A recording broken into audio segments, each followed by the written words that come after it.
사랑의 공동체라는 내용으로 우리 성도님들과 함께 하나님의 말씀을 같이 나누도록 하겠습니다. 오늘은 종교개혁 주일입니다. 종교개혁을 기념해서 지키는 주일입니다. 종교개혁이 무엇이었을까요? 대부분의 사람들이 잘 기억합니다. 종교개혁이 일어났던 시대는 전통을 우선시하는 시대였습니다. 하나님의 말씀이 있었지만 이 말씀이 어려운 라틴어로 돼 있고 이러다 보니까 성경을 제대로 읽을 수 있는 사람들은 많이 없었습니다. 그래서 전통, 때로는 미신들이 유행했던 시대가 이 당시의 모습이었습니다. 왜 이 당시의 사람들은 마리아에게 기대어서 하나님께 나아갔습니다. 그 이유는 이렇습니다. 성경을 모르니까 하나님이라는 분이 너무 무섭게 느껴지는 겁니다. 하지만 예수님을 낳으신 어머니 마리아, 따뜻함이 느껴지잖아요. 그래서 어머니를 통해서 하나님께 나아간다.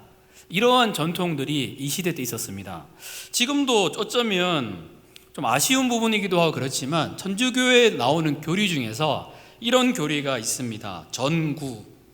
이 전구라는 거는 이런 건데, 내가 세례명이 있습니다. 이 세례명을 주신 그분이 내 수호 성인이 되시고, 이분을 숭배하는 건 아니지만 이분이 나를 지켜주기로 약속했으니까 이 성인분 요셉 도와주세요, 베드로 도와주세요, 이렇게 나아가는 모습이 있습니다. 그래서 천주교 친구들을 만나면 이야기하는 것은 우리는 마리아를 신으로 숭배하지 않는다, 이렇게 이야기를 합니다. 어쩌면 맞을 수도 있는 내용인 것 같아요. 공경한다, 신에게, 하나님에게 사랑받는 분으로 공경한다, 이렇게 이야기하는데, 그런데 신부님들이 얘기하는 걸 들어봐도 결국에는 어떤 내용이 되는가 하면, 우리는 하나님께 기도하고 누군가의 그러한 것을 통해서 가는 것이 아니라 하나님께 바로 가거든요. 그래서 이 차이가 있습니다. 중세시대 때는 이 차이가 너무나 왜곡이 심해가지고 구원에 대한 것들이 많이 무너졌습니다. 그 대표적인 게 무엇일까요? 저희가 알다시피 면죄부라는 거죠. 면죄부라는 뜻은 이런 겁니다. 관대한 용서. 베드로 성당을 짓는 데에 이 면죄부를 통해서 금 한 입을, 헌금을 하게 되면 내가 지었던 이 죄가 없어진다는 거죠. 그 내용을 보니까 이런 내용이 있더라고요. 모든 성자들의 권위와 그대를 향한 자비로 나는 그대를 10일간 모든 죄와 악행에서부터 면제해주며 모든 벌을 면제하노라. 이게 면죄부예요. 그래서 부자들은 이 면죄부를 많이 샀어요. 10일 동안 죄가 없어지니까. 성경과는 전혀 맞지도 않고 거리가 너무 먼 시대가 이 시대였었습니다. 이 시대를 본 한 명의 사람이 울분을 갔습니다. 왜냐하면 이분은 하나님을 실제적으로 경험했습니다. 저희가 알다시피 마틴 루터라는 사람입니다. 이분은 오랜 시간 동안 이런 고민을 했었습니다. 어떻게 하면 죄에서 해결될 수 있을까? 번개가 치면 무서웠거든요. 내가 혹시 지옥 가는 것이 아닐까? 어떻게 하면 죄의 문제를 해결할 수 있을까라는 오랜 시간에 고민을 합니다. 그리고 이러한 깨달음, 답은 아닌 이런 생각을 하게 됩니다. 첫째가 죄를 많이 고백하면 나는 구원받지 않을까 해서 신부님들을 만나서, 그 당시에는 신부님들이니까 죄를 계속 고해성사를 합니다. 심지어 루터가 나타났다 그러면 신부님이 도망갈 만큼, 그만큼 만나서 내가 이런 죄를 지었고 용서하노라 하고 계속 고백하면서 이 죄의 문제를 해결하려고 합니다. 그런데 아무리 고백해도 해결이 안 되는 거예요. 늘 무게가 있고 늘 무겁고 늘 힘듦을 루터는 경험했습니다. 그리고 또 이런 고민을 합니다. 그러면 고행을 많이 하면, 내가 죄를 지었으니까 죄에 대한 대가에 대한 고행을 많이 하면 이 죄의 문제가 해결되지 않을까? 내가 일부러 고생하는 거죠, 죄에 대한 대가로. 그래서 루터가 어디까지 가는가 하면 계단을 올라가는데 무릎 꿇어 가면서 계단을 올라갑니다. 다리가 어떻게 될까요? 무릎이 어떻게 될까요? 피로 물들어요. 그리고 피로 물든, 끔찍하네요. 계속 올라가는 거예요. 내가 고행을 하면 나는 구원받을 것 같으니까 그렇게 올라갑니다. 아무리 그렇게 해도 이 죄에 대한 문제가 해결되지 않습니다. 그러다가 어거스틴이라는 사람이 찍었던 책을 보고 이런 말씀을 봅니다. 로마서 말씀이죠. 복음에는 하나님의 의가, 하나님의 의로움이 나타난다. 이 말씀을 딱 보는 순간 갑자기 두려운 거예요. 왜냐하면 이분의 생각에는 하나님은 무서운 분이니까, 하나님의 의로움이 나타났다 그러니까 우리 심판받는구나, 무섭다, 하나님이 심판하는구나 이렇게 생각해요. 그러다가 이 말씀에 비도칩니다. 오직 의인은 믿음으로 말미암아 살리라. 우와, 다 죄인이 아니구나, 의인이 존재하는구나. 우리는 죄인인데 어떻게 의인이 존재하지? 하고 깨달은 게 이겁니다. 우리가 의로운 것이 아니라, 우리가 거룩한 것이 아니라 하나님이 하나님의 의로움을 우리에게 선물로 주셨구나. 우리는 자격이 없는데 하나님이 믿음을 통해서 우리가 예수 그리스도를 믿을 때에 이 선물을 우리에게 주셨구나. 그래서 오직 의인은 믿음으로 말미암아 살리라, 이 고백을 하면서 이분을 통해서 종교개혁이 일어나게 됩니다. 이분한테는 굉장히 중요했습니다. 무너지고 있는 교회에서 이게 아니라 본질은 믿음인데, 본질은 하나님의 사랑인데 이러면 안 되겠다 해서 종교개혁을 했었고, 벌써 505주년이라는 시간이 흐르게 되었습니다. 복음의 본질, 교회의 본질을 회복하는 것이 종교개혁입니다. 본질로 돌아가자. 오직 믿음, 오직 성경, 오직 은혜. 교회의 본질을 외쳤던 이때에 우리가 돌아봐야 될 것이 있습니다. 우리 청년부의, 우리 교회의 본질은 무엇일까요? 우리 청년부를 대표하는 말이 무엇입니까? 했었을 때 제가 많이 하는 말이 있습니다. 하나님과 사랑에 빠지는 청년부. 우리 옆에 있는 분한테 한번 얘기해 볼까요? 하나님과 사랑에 빠지는 청년부. 이렇게 한번 얘기해 주세요. 우리 청년부에 나아갈 방향은 무엇입니까? 목표가 무엇입니까? 하나님과의 사랑에 빠지는 청년부입니다. 그래서 이 사랑의 공동체를 이루기 위해서, 하나님과의 사랑에 빠지는 공동체가 되기 위해서 우리는 어떻게 나가야 될까요? 오늘 말씀을 통해서 한편 살펴보겠습니다. 첫째는 같이 읽을까요? 시작. 은혜를 기억하는 공동체입니다. 요한일서 4장 10절 말씀입니다. 시작. 사랑은 여기 있으니 우리가 하나님을 사랑한 것이 아니요 하나님이 우리를 사랑하사 우리 죄를 속하기 위하여 화목 제물로 그 아들을 보내셨음이라. 요한일서 4장 19절 말씀은 이렇게 말합니다. 우리가 사랑함은 그가 먼저 사랑하셨음이라. 우리가 사랑함은 그가 먼저 사랑하셨음이라. 우리가 은혜를 받았다는 거죠. 은혜라는 뜻은 자격 없는 자에게 부어주시는 하나님의 선물을 말합니다. 내가 자격이 없는데, 내가 하나님을 사랑하지 않았는데 하나님이 나를 사랑하셨다. 이게 하나님이 부어주시는 하나님의 은혜라는 겁니다. 따뜻한 공동체를 이루기 위해서, 주님과의 사랑에 빠지는 공동체가 되기 위해서 우리가 첫 번째로 기억해야 될 것이 있습니다. 우리는 하나님의 은혜를 받은 사람이라는 겁니다. 자격 없는 자였는데, 조건이 없는 자였는데, 부족한 자였는데 하나님이 일방적으로 의로움을 주시고, 일방적으로 우리를 거룩하다 하시고, 일방적으로 하나님의 선물을 주셨다는 겁니다. 이것을 잃어버리게 되면요, 따뜻한 공동체의 생각들이 많이 무너집니다. 건강하지 않는 공동체가 되는 데에 필수적으로 다가오는 것은 반대로 이런 것이 있습니다. 열등감이라는 겁니다. 은혜의 반대가 어쩌면 열등감이 될 수 있습니다. 열등감의 사전적인 정의는 어떻게 될까요? 한번 볼까요? 자격지심, 자기를 남보다 못하거나 무가치한 인간으로 낮추어 평가하는 감정. 둘째는 남과 자신을 비교하여 스스로를 부족하고 못난 사람으로 취급하며 깎아내리는 것. 자격지심, 이런 거죠. 내가 못한 사람이라는 거죠. 내가 무가치한 사람이다. 그런데 그냥 무가치한 사람 생각하는 것이 아니라 어떠한 근거인가 하면 남하고 나를 비교해서 엄치나. 엄마 친구 아들은 다 대단한 것 같아요. 근데 나는 늘 그렇거든요. 이 비교를 통해서 이루어지는 모습이 이 열등감이라는 단어의 사전적인 정의입니다. 그래서 이 열등감에 빠진 사람들의 유형을 보면 이런 결론이 있습니다. 현실 도피형. 열등감의 원인을 찾아야 되는데, 나는 왜 이런 부족함이 있을까를 찾아야 되는데 고민을 하지 않습니다. 부정적인 감정에서 벗어나야 되는데 자꾸 자기 연민에 들어갑니다. 나는 왜 이럴까? 나는 왜 이런 것들이 있는 걸까? 왜 내 부모님은 이럴까? 계속 이렇다라는 겁니다. 소심한 유형이 있습니다. 모험하거나 경쟁하지 않습니다. 집 밖이 제일 무서워. 무시당해도 맞서지 않습니다. 기분 나빠도 그냥 계속 참습니다. 참는 것도 필요한데 이것은 그냥 싸우기 싫은 거, 그런 마음에서 하는 행동입니다. 또한 공격적인 유형이 있습니다. 별것 아닌 일 가지고 트집을 잡습니다. 열등감이 심한 사람들은 내 열등감을 감추기 위해서 그것을 화를 내거나 폭력을 휘두르기도 합니다. 그 결과 두 가지 반응을 가장 많이 합니다. 첫째는 자기를 비하하는 겁니다. 저 사람은 말을 잘하는데 나는 왜 말을 못하지? 분명히 나 안에 장점이 있는데, 내 안에 뛰어남도 있는데, 와, 저 사람도 이게 있고 나도 이게 있다, 이래야 되는 건데, 그게 아니라 나는 여기에 합당하지 않구나, 나는 여기에 되지 않는구나, 다 잘생겼는데, 다 예쁜데 내 외모는 왜 그러는 걸까?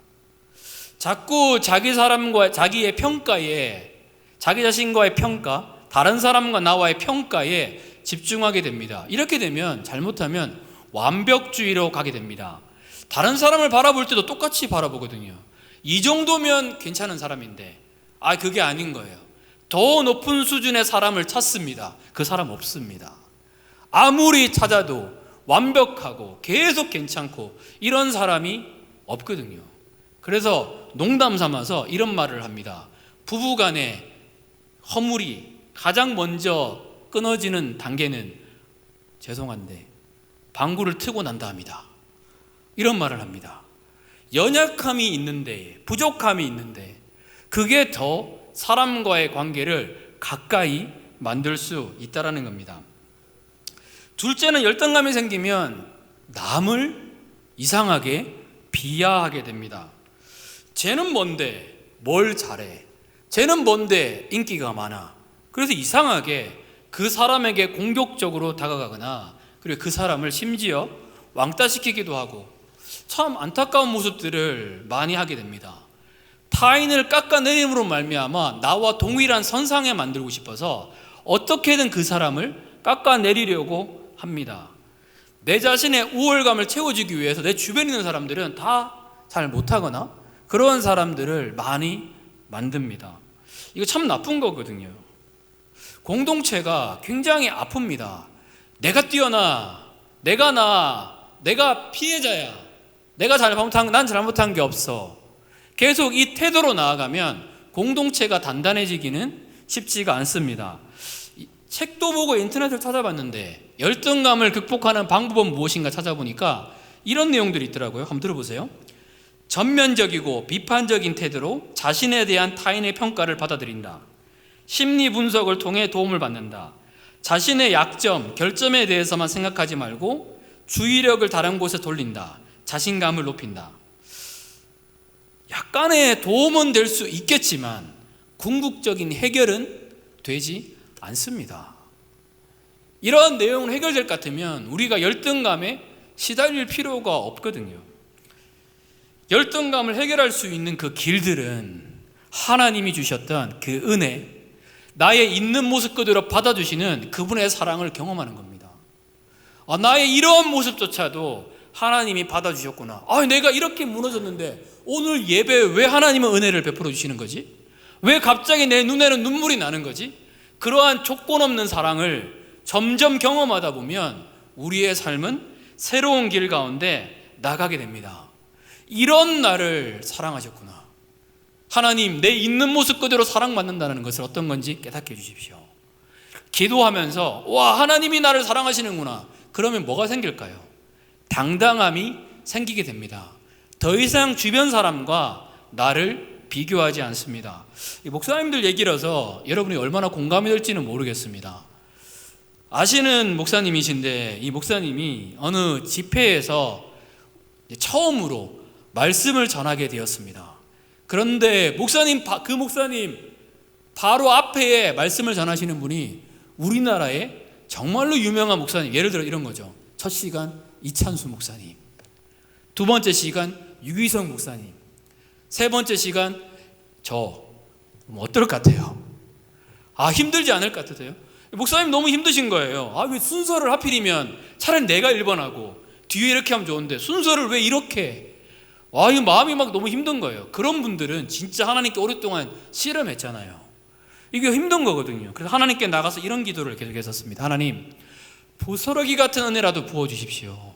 하나님, 부스러기 같은 은혜도 좋으니까 막 부어달라고 계속 간절히 기도하는데 하나님이 기도하는데 너무 마음을 아파하시는 거예요. 내 사랑하는 아들인데 무슨 부스러기 같은 은혜냐.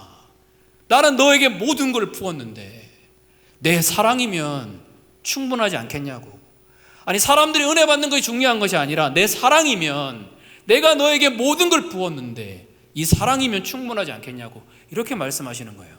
그리고 이분이 고백합니다. 네, 맞습니다. 하나님, 나는 이제 누군가에게 은혜를 끼치는 삶을 사는 것이 아니라 그분의 사랑이면, 당신의 사랑이면 만족합니다. 그래서 그 사랑 안에서 말하겠습니다 하고 그 말씀을 전했는데 수많은 사람들이 우는 거예요. 수많은 사람들이 그 속에 도전을 받는 거예요. 그런데 그게 자체가 이분한테는 아무런 이유가 되지 않았다라는 겁니다. 하나님이 나를 사랑하니까, 나는 부족해도, 나는 연약해도 하나님이 이끌어 주시니까, 하나님이 도와주시니까 이 마음이 열등감을 이길 수 있는 은혜 받는 자의 그러한 태도입니다. 이러한 마음이 많은 사람들은 공동체를 굉장히 튼튼히 합니다. 독불장군이 없거든요. 저 사람은 완벽해, 따라가자, 나를 따르라, 이런 길이 아니에요. 함께 하자.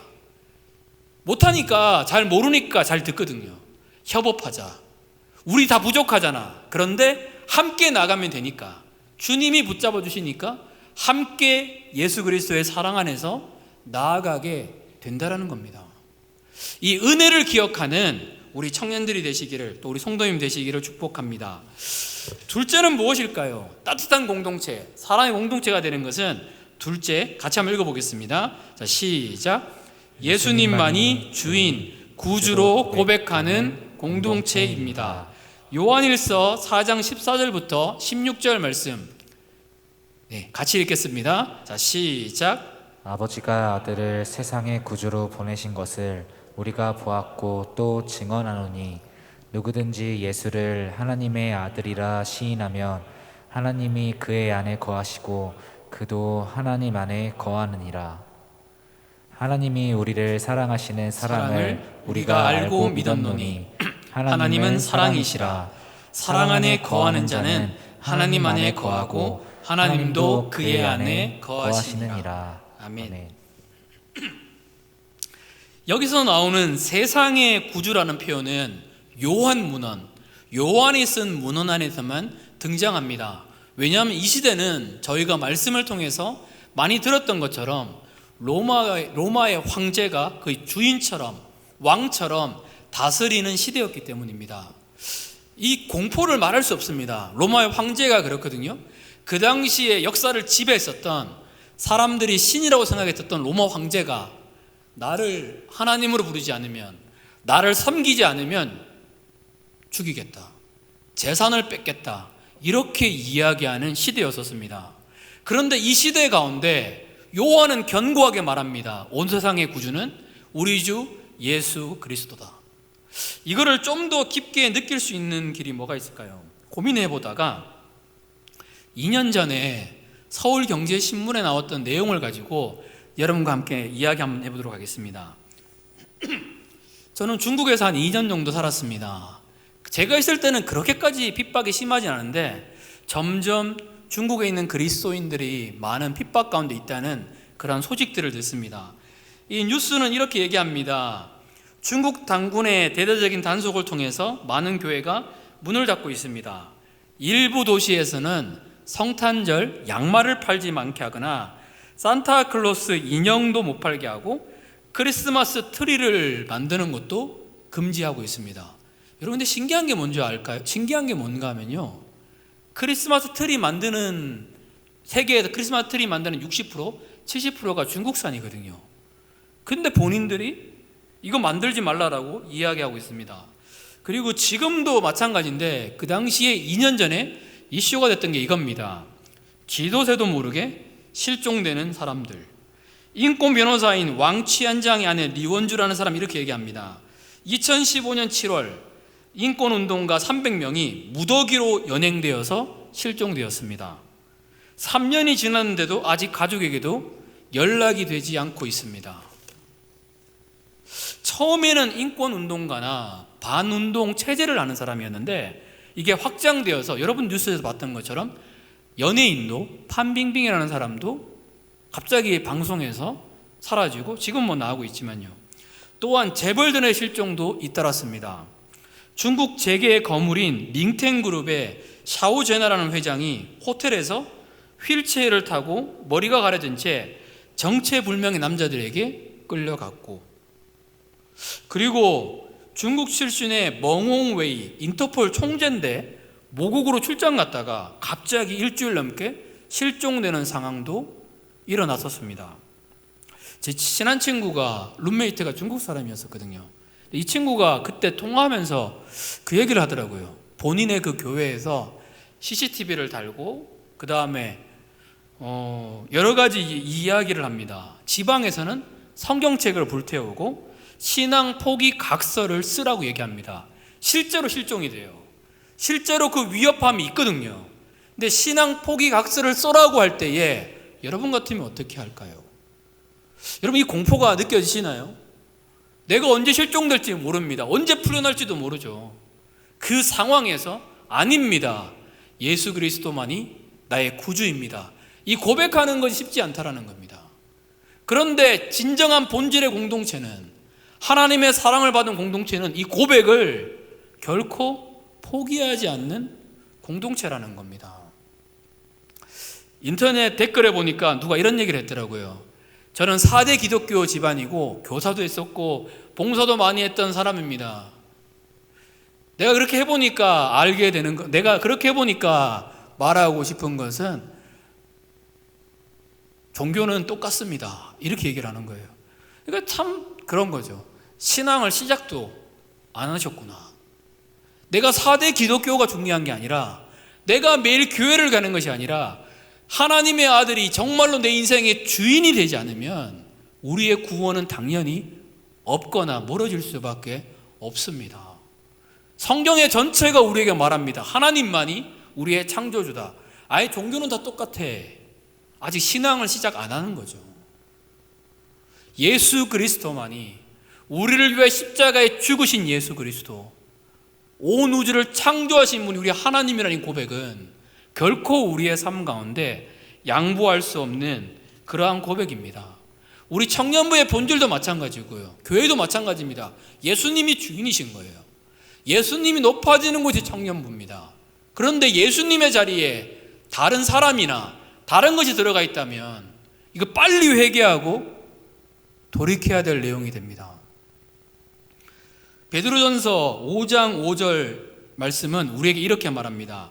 젊은 자들아, 이와 같이 장로들에게 순종하고 다 서로 겸손으로 허리를 동이라.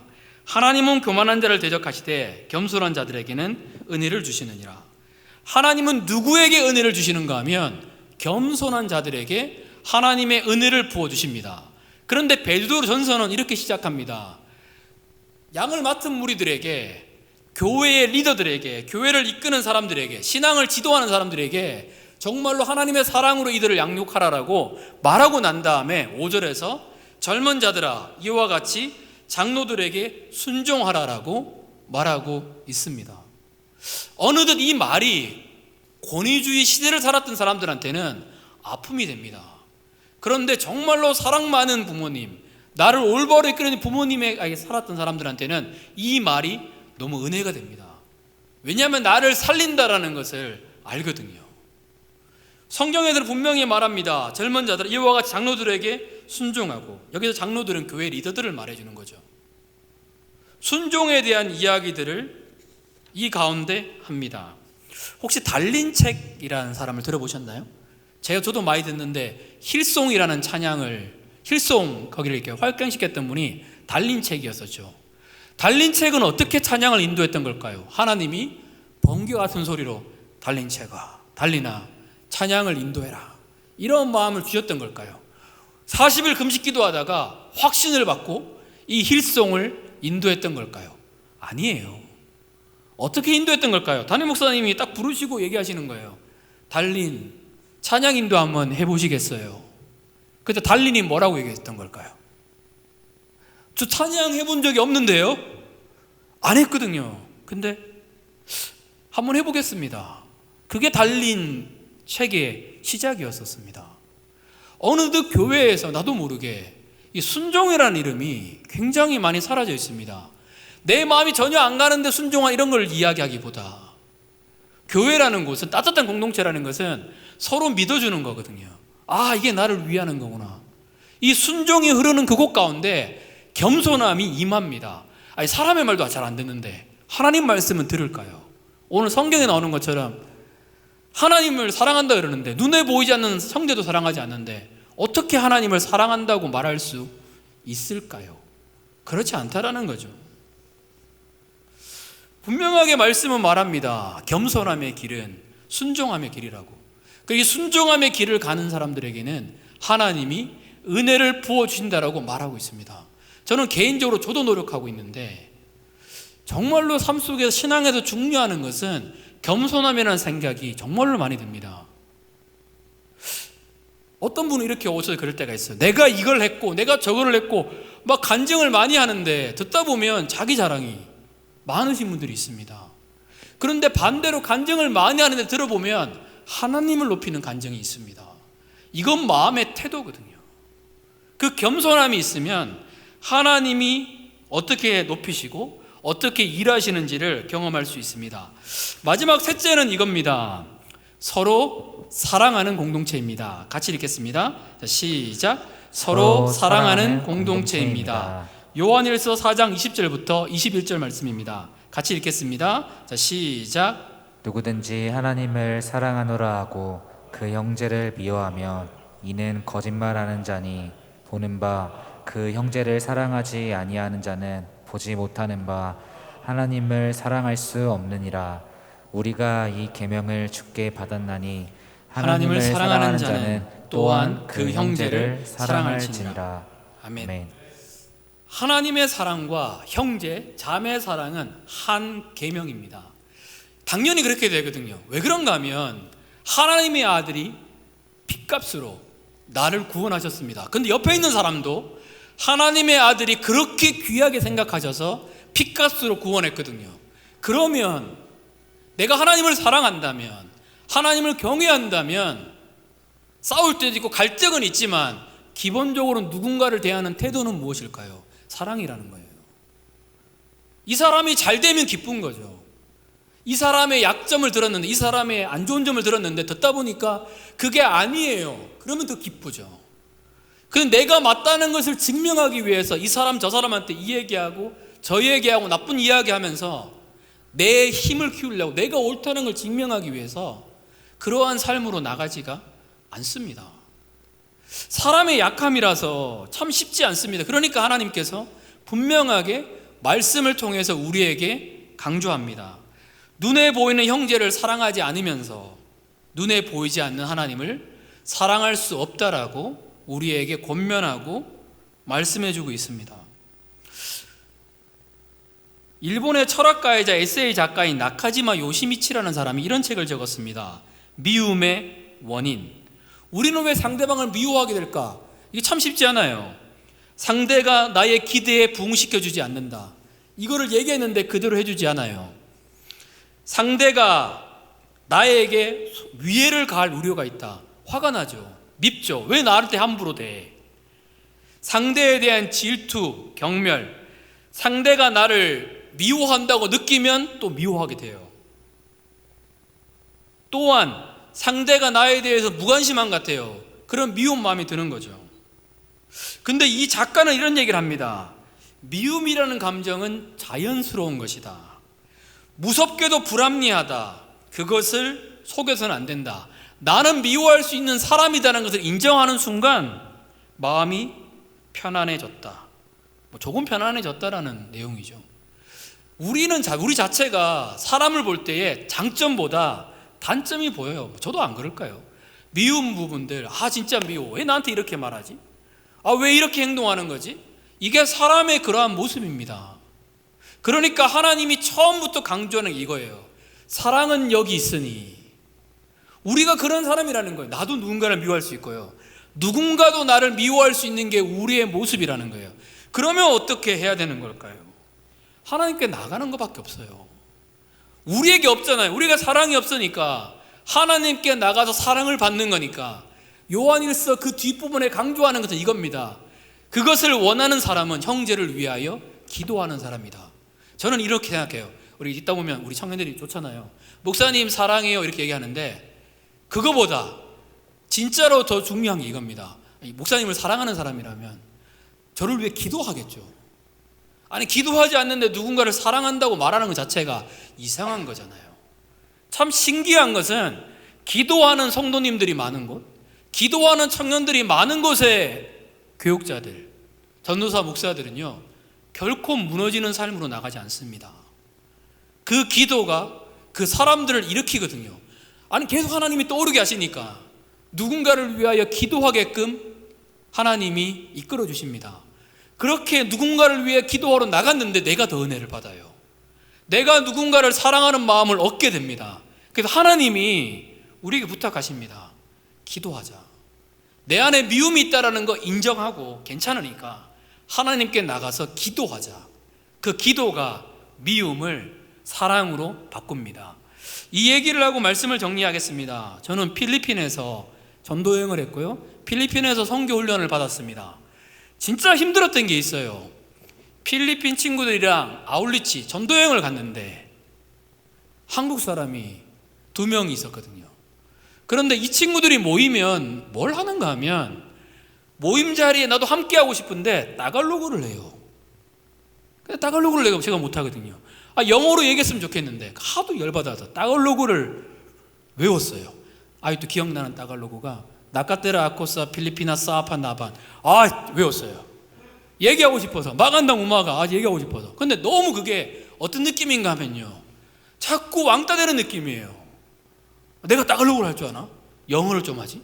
때로는 공식적인 모임에서도 영어를 안 쓰고 따갈로그를 쓰니까 진짜 막 너무 미움이 마음에 막 드는 거예요. 진짜 너희는 진짜 그리고 막 무시하는 마음 들어요. 야, 넌 진짜 너 이런 마음도 들고 막 화도 나고 막 생각이 막 드는 거예요. 그런데 필리핀 친구가 갑자기 예배하자 그래가지고 예배를 하는데 내 마음은 미워하는 마음이고 진짜 쟤 싫어 이런 마음인데, 걔가 찬양을 그냥 인도하는 순간 월드 이스 더 램 이 찬양을 부르는데 갑자기 눈물이 막 쏟아지는 거예요.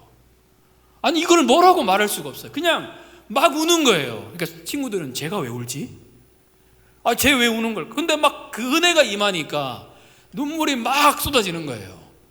그리고 1시간을 예배 드리는데 통곡하면서 예배를 드렸어요. 그리고 끝나자마자 갑자기 필리핀 친구들을 사랑하는 마음이 막 몰려오는 거예요. 이걸 뭐라고 말할까? 그리고 이제 친구들한테 라면 끓여줄게 해가지고 그 친구들 라면 끓여주고, 그리고 난 다음에 이 친구들이 따갈로그로 얘기해도 아무렇지가 않아요.